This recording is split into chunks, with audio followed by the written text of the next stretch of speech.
श्री शिवाय दोस्तों। 2 सितंबर अमावस्या सोमवार के दिन साल की सबसे बड़ी सोमवती अमावस्या का दिन है। इस सोमवार की रात उपाय करने से भगवान शिव बहुत जल्दी प्रसन्न होते हैं। इस दिन बना दिव्य महाशुभ संयोग। इस दिन मतलब इस सोमवती अमावस्या की रात चुपचाप एक मुट्ठी नमक फेंक दे। यहां गरीबी हो जाएगी खत्म। 1 महीने धन दौलत बढ़ती चली जाएगी। आपके जीवन में दूर हो जाएंगे और सुख आपके कदमों में आ जाएंगे और आप 1 महीने के अंदर करोड़पति बन जाओगे। अगर आप मात्र एक मुट्ठी नमक चुपचाप यहां फेंक देते हैं, भाद्रपद सोमवार के दिन आपको माला माल से करोड़पति बनने से कोई नहीं रोक सकता। और साथ ही साथ आपका कोई भी बड़े से बड़ा दुश्मन भी हो जो आपसे जड़ता हो, आपकी सफलता को देखकर जलता हो, तो वह भी आपके सामने घुटने टेक देगा। इस उपाय को करने से दोस्तों, आज की इस वीडियो में आपको नमक से ऐसे अचूक उपाय बताने वाले हैं, चमत्कारिक उपाय बताने वाले हैं, जिसे अगर आप 2 सितंबर भाद्रपद के सोमवार के दिन, तो दोस्तों समझ लें, आपके जीवन से तत्काल गरीबी खत्म हो जाएगी। जीवन के दर्द संकट है और आप 1 महीने में करोड़पति मालामाल बन जाओगे। तो दोस्तों अपने फायदे के लिए पूरा वीडियो देखना।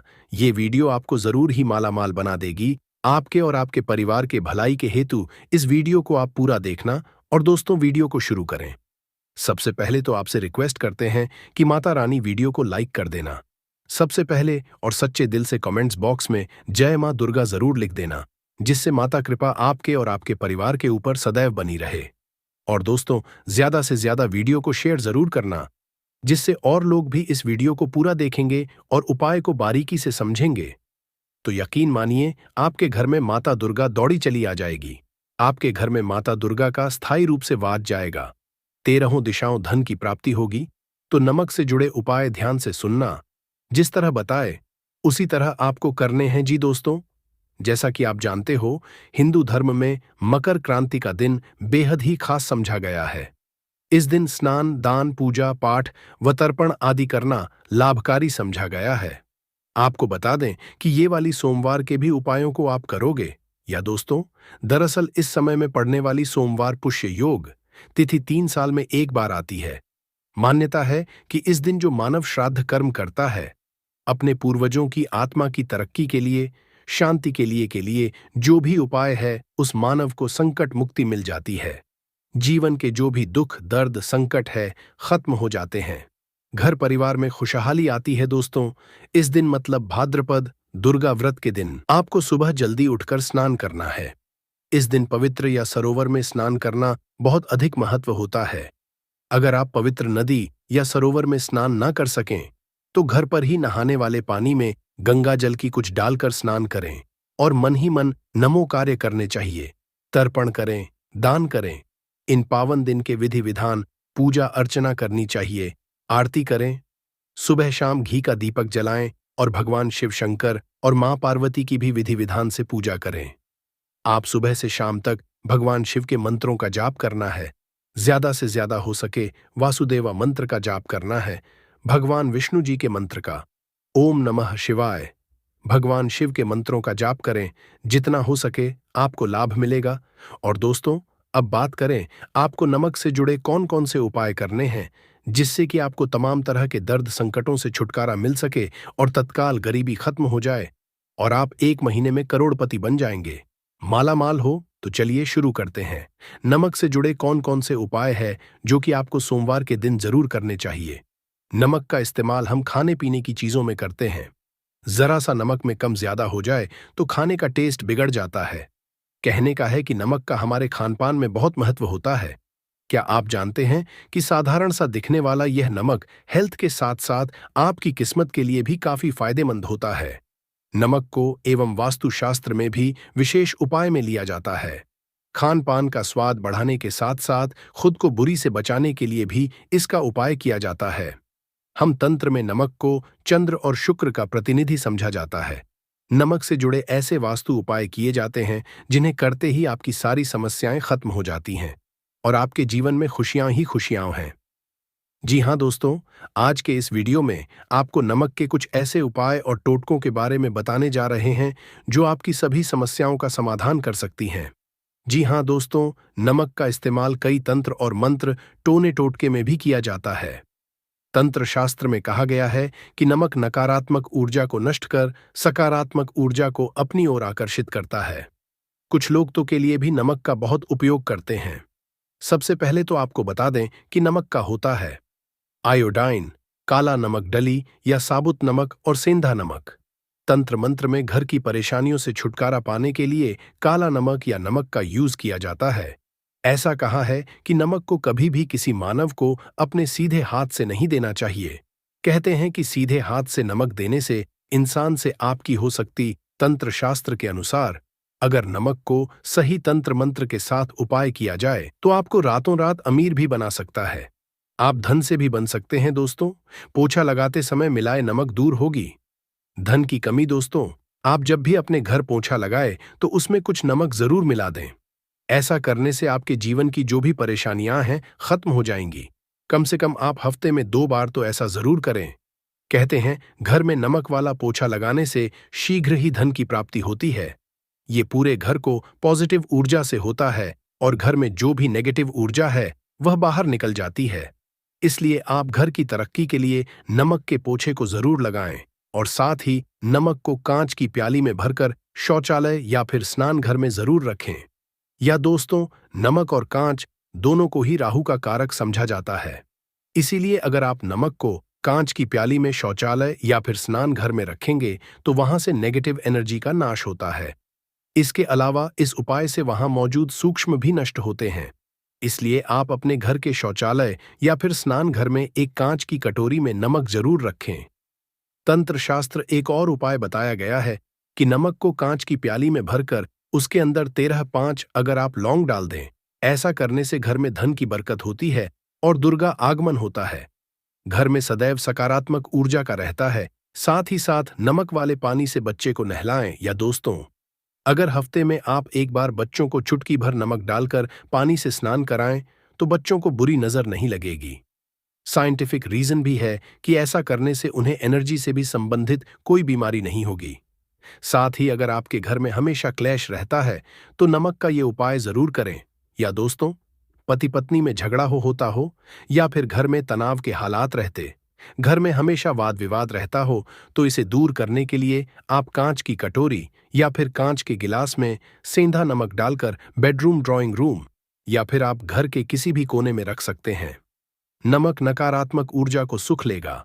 घर में हालात धीरे धीरे सुधर जाएंगे और आपके घर सकारात्मक ऊर्जा का वास होगा। और साथ ही अगर आपके घर में कोई बीमार रहता हो तो आप नमक का उपाय जरूर करें। अगर कोई लंबी से ग्रस्त है तो उसके सिरहाने आप कांच के बर्तन में, तो आप अपने व्यवहार से ही अपने विरोधियों को परास्त कर सकते हैं। मगर इतना करने से भी अगर आप अपने विरोधियों को अपना मित्र नहीं बना पा रहे तो आपको अपने पास एक डिब्बी में थोड़ा सा नमक रख दें। 1 हफ्ते बाद उस नमक को बदलकर दोबारा नमक रखें।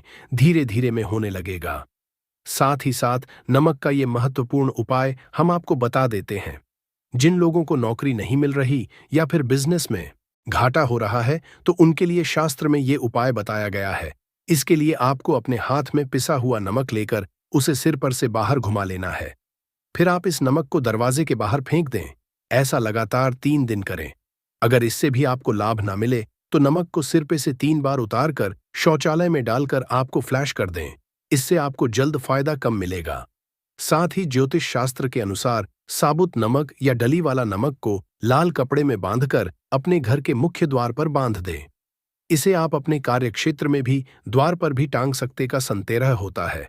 साथ ही डली वाले नमक को लाल रंग के कपड़े में बांध ले। राहु केतु ग्रह समझा गया है। वास्तुशास्त्र के अनुसार नमक कांच दोनों का ही संबंध राहु और नकारात्मक ऊर्जा का केतु से है। ऐसे में कांच की कटोरी में नमक भरकर बाथरूम में रख दें। ऐसा करने से वह केतु के अशुभ असरों से मुक्ति मिलती है और सकारात्मक ऊर्जा घर में बनी रहती है। घर परिवार में सुख समृद्धि होती है। परंतु ध्यान रखें कि नमक को हर 15 दिन के बाद आप जरूर बदलें।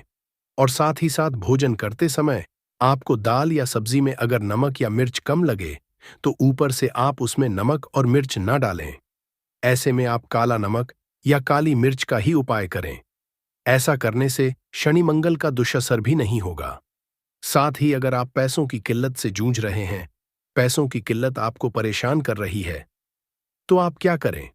कांच के गिलास में सेंधा नमक अब 2 लौंग डालकर, जिसे आप अपनी तिजोरी या फिर अलमेरा या फिर अपने घर के जो किचन वहां पर रख सकते हैं, भिगोने में। या दोस्तों, ऐसा करने से नेगेटिव एनर्जी खत्म होगी और पॉजिटिव एनर्जी घर में प्रवेश करेगी।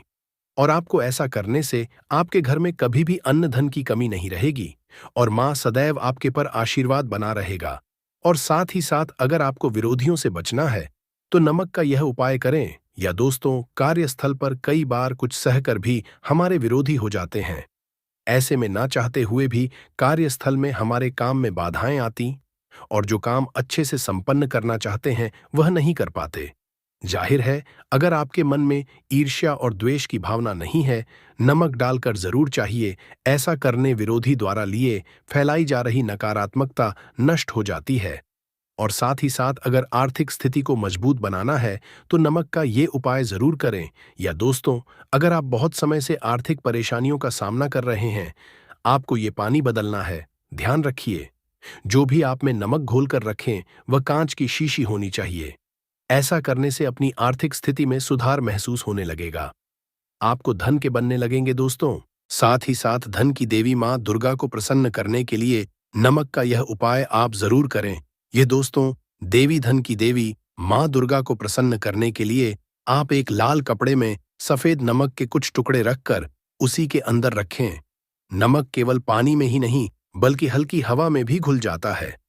ऐसे में जब भी आपको महसूस हो कि लाल कपड़े में रखा हुआ नमक खत्म होने लगा है, तो आप में और नमक दें। या दोस्तों, लाल कपड़े में नमक बांधकर अपने तिजोरी में रख सकते हैं। या फिर थोड़ा सा नमक लाल कपड़े में बांधकर आप अपने पर्स में भी रख सकते हैं। या दोस्तों, आपको धन लाभ प्राप्ति के योग बनेंगे और धीरे धीरे आपके धन में वृद्धि होने लगेगी। किसी न किसी माध्यम से आपको धन की प्राप्ति होने लगेगी। विदेशी लोग हाथों से नमक गिरने से अशुभ मानते हैं। ज्योतिष शास्त्र के अनुसार नमक को चंद्र और शुक्र का प्रतिनिधि समझा जाता है। नमक को स्टील या लोहे के रखते हैं तो ये चंद्र और शनि का मिलन होगा, जो कि बहुत ही घातक सिद्ध होता है। यहां तक कि आप कंगाल भी हो सकते हैं। ये रोग और शोक का कारण बन जाता है। नमक को किसी के पात्र में भी भूलकर भी नहीं रखना चाहिए। नमक को कांच के पात्र में ही रखना चाहिए। बहुत ही शुभ समझा जाता है। जब कोई मानव नमक को लोहे के बर्तन में या प्लास्टिक के बर्तन में रख देता है तो उसे गरीबी का करना पड़ता है। चंद और हो जाते हैं दोस्त, अक्सर खाने में नमक कम हो जाता है और तब आप ऐसी स्थिति में थोड़ा नमक लेकर खाने में डालते हैं और बाकी फेंक देते हैं, जो कि बहुत ही अशुभ समझा जाता है। नमक का गिरना बिल्कुल भी अच्छा नहीं समझा जाता। गुलगार या जैसे इसे दुर्भाग्य और विवाद का सूचक समझा जाता है। भारत में इसका गिरना बहुत ही अशुभ समझा गया है। नमक को गिराने से चंद्रमा और शुक्र दोनों कमजोर हो जाते हैं, जिसके कारण भी साथ छोड़ देती है और आजीवन आपको गरीब रहना पड़ता है। नमक की कदर करें दोस्त, और उधार कभी किसी का नमक नहीं खाना चाहिए। कहते हैं नमक का हक का अदा करना है, इसीलिए कभी किसी का नमक उधार मांगकर नहीं खाना चाहिए। इससे उल्टा बुरे दिन शुरू हो सकते हैं।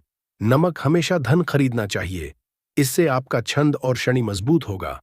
अगर आप गलती से भी किसी का नमक खाकर भूल गए हैं, तब भी आपको शनि के प्रकोप का सामना करना पड़ सकता है। दोस्त, शास्त्रों के अनुसार समझा जाता है कि शाम के कभी किसी से नमक नहीं लेना चाहिए और ना ही देना चाहिए। जब आप अपना नमक शाम के समय किसी और को दे देते हैं तो आपके घर की सुख समृद्धि ही चली जाती है, साथ ही साथ नमक लेने वाला भी बर्बाद है। इसीलिए शाम के समय नमक नहीं लेना चाहिए दोस्त।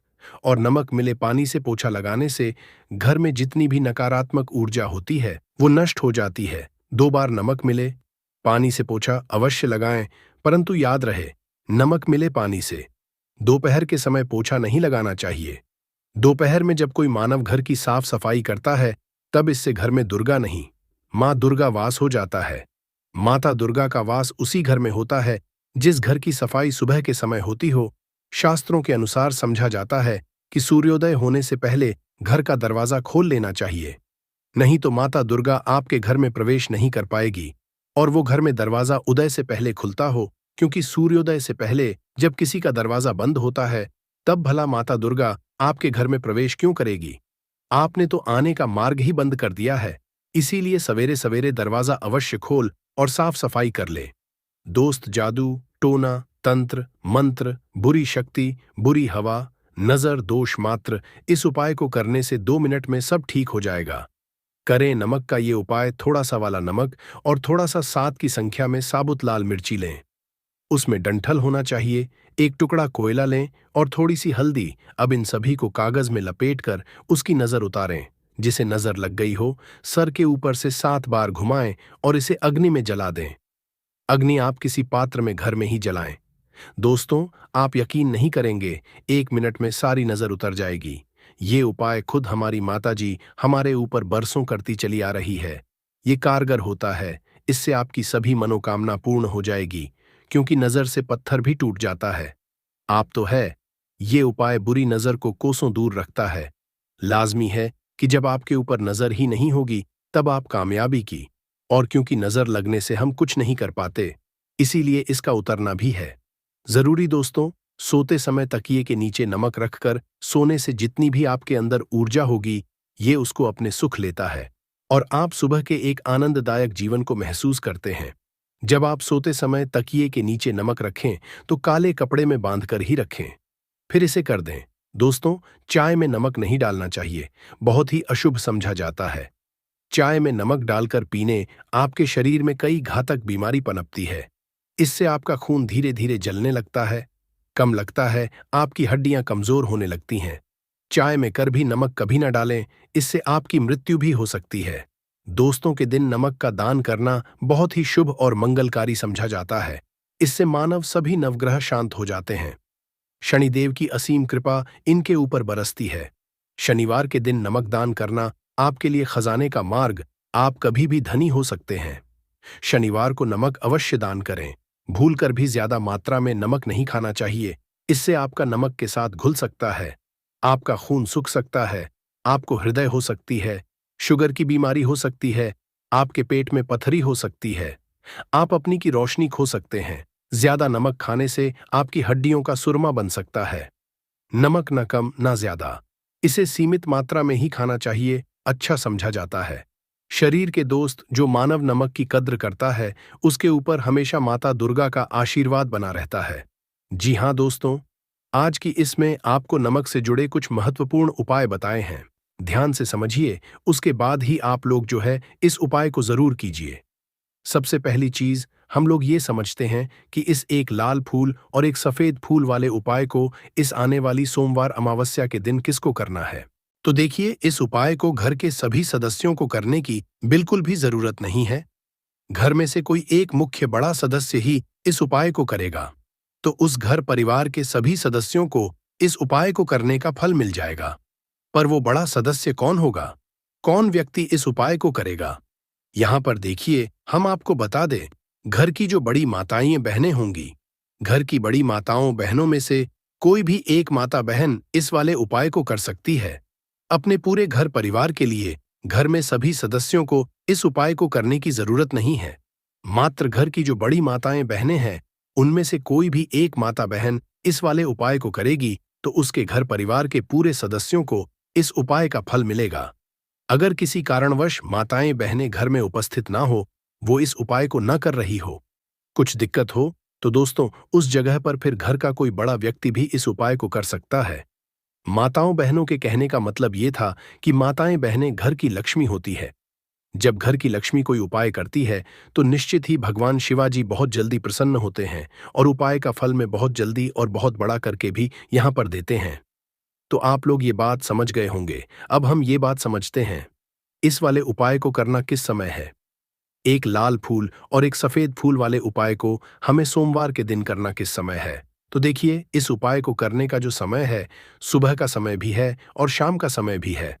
अब देखिए, यहां पर हम मुख्य रूप से सुबह का समय नहीं बोलेंगे, क्योंकि देखिए, ये जो अमावस्या तिथि है, और आप सभी लोग जानते हैं अमावस्या का प्रदोष काल का मतलब शाम का जो समय होता, इस दिन भगवान जी का सबसे प्रिय दिन होता है। तो आप लोग इसे एक लाल फूल एक सफेद फूल वाले उपाय को सुबह के समय भी कर सकते हो और शाम के समय प्रदोष काल में भी कर सकते हो। सुबह के समय अगर कर रहे हो तो 10 या फिर 11 बजे तक भी अगर उपाय करोगे तो भी आपको उपाय का फल मिलेगा। वही अगर शाम के समय कर रहे हो तो इस दिन जरूर शाम के समय का ध्यान रखना कि शाम के 6 बजे से लेकर 7 बजे के बीच में अगर आप उपाय को कर सकते हो तो बिल्कुल कर लेना, पूरी कोशिश करना। पर अगर किसी कारणवश इस समय के बीच में ना कर पाओ तो रात 8 बजे तक भी अगर आप उपाय को करोगे तो आपको उपाय का फल जरूर मिलेगा। ये बात आपको समझ आ गई कि आप इस उपाय को सुबह और शाम दोनों समय कर सकते हो। मतलब करना आपको एक ही समय है। घर में से किसी एक ही बड़े व्यक्ति को करना है, पर एक ही बार इस उपाय को करना है। दोनों समय नहीं करना है। आपको जो समय अच्छा लगे आप उस समय पर इस वाले उपाय को कर सकते हैं। तो चलिए जानते हैं इन विशेष उपायों के बारे में। लेकिन उससे पहले जो भी मेरे दोस्तों, मेरी प्यारी बहनें आज चैनल पर पहली बार आए हैं या मेरी आवाज आज पहली बार सुन रहे हैं, अगर आप भी महादेव के सच्चे भक्त हैं तो वीडियो को लाइक और चैनल को सब्सक्राइब जरूर कर लें और कमेंट बॉक्स में लिखे हर हर महादेव, ओम नमः शिवाय। देखो, अब सबसे महत्वपूर्ण बात आती है कि इस उपाय को हमें करना किस लिए है। जैसा कि हमने अभी आपसे बोला कि इस उपाय को करने के बाद आपके जीवन में बहुत सारी खुशियां आएंगी, आपकी मनोकामनाएं पूर्ण होंगी, आपकी धन की समस्या दूर होगी, आपकी पैसों की समस्या दूर होगी। अब देखिए, अगर आप लोग सोच रहे हो कि दोस्तों हमें अपना घर बनाना है पर घर बनाने के लिए पैसा नहीं है, हमें गाड़ी लेना है पर गाड़ी लेने के लिए पैसा नहीं है, हम जमीन लेना है पर जमीन लेने के लिए पैसों की कमी पड़ी, डीडीएच रही है, अगर ऐसी ही दिक्कत, परेशानी या किसी भी तरह की धन से जुड़ी हुई समस्या या पैसों से जुड़ी हुई समस्या अगर आपके जीवन में चल रही है तो यह उपाय निश्चित ही आपके जीवन में बहुत सारे फल लाकर दे सकता है। इसीलिए अगर आपके घर में बहुत ज्यादा दिक्कत, समस्या, परेशानी चल रही है, धन से जुड़ी हुई, पैसों से जुड़ी हुई, धन की बहुत ज्यादा कमी आ रही, पैसों की बिल्कुल आवक नहीं हो रही है, तो दोस्तों आप लोगों को इस वाले उपाय को जरूर करना चाहिए। घर में से किसी एक भी बड़े व्यक्ति को अब इस उपाय में करना क्या है, वो सबसे पहले हम लोग जान लेते हैं उपाय की सामग्री। हम लोग सबसे पहले जानते हैं कि इस उपाय में किस किस चीज की आवश्यकता पड़ेगी। तो देखिए, उपाय का नाम तो एक लाल फूल और एक सफेद फूल वाला उपाय है, पर इस उपाय में कुल मिलाकर 4 सामग्री हमें लगने वाली है, जो कि पंडित जी ने खुद सीहोर वाली कथा में बताया है, और जो हम आप बताते हैं वो पंडित जी द्वारा बताए गए होते हैं, अलग से हम कुछ भी नहीं बताते हैं। तो यहाँ पर हम लोग समझते हैं कि इस उपाय की सामग्री क्या है। तो देखो, उपाय की जो सामग्री है वो 4 सामग्री है, जिसमें से सबसे पहली सामग्री है एक बेलपत्र। देखो, बेलपत्र क्या होती है? बेलपत्र जो शिव की शिवलिंग पर चढ़ती है। दूसरी चीज है एक शमी पत्र, शमी पत्र, वो जो शिवलिंग पर ही चढ़ता है। तीसरी चीज है दोस्तों एक लाल फूल, जो का नाम है, तो एक यहां पर आपको लाल फूल लेना है। अब ये लाल फूल कौन सा लेना है? देखो, शिवलिंग के ऊपर जो लाल फूल चढ़ता हो उनमें से कोई भी एक लाल फूल पसंद कर लेना और वो कहीं से तोड़कर या कहीं से खरीद कर लेकर आना और उस लाल फूल को उपाय में उपाय कर लेना। उसके बाद में एक सफेद फूल का विशेष रूप से ध्यान रखना, जो सफेद फूल शिवलिंग पर चढ़ता हो सिर्फ वही सफेद फूल लेकर आना, इसके अलावा कुछ मत लेकर आना, लेकिन केतकी का लेना। तो एक एक मात्रा में ही आपको ये चारों सामग्री चाहिए, एक बेलपत्र, एक शमी पत्र, एक लाल फूल और एक सफेद फूल। ये चारों सामग्री आप लोग तैयार करके रख लें। प्रदोष काल में या सुबह के समय जब भी आप इस उपाय को कर रहे हैं, जैसे ही आपके उपाय की सामग्री तैयार हो जाती है तो क्या हम सीधा उपाय को करने के लिए इन चारों सामग्री को लेकर उपाय करने के लिए जा सकते हैं?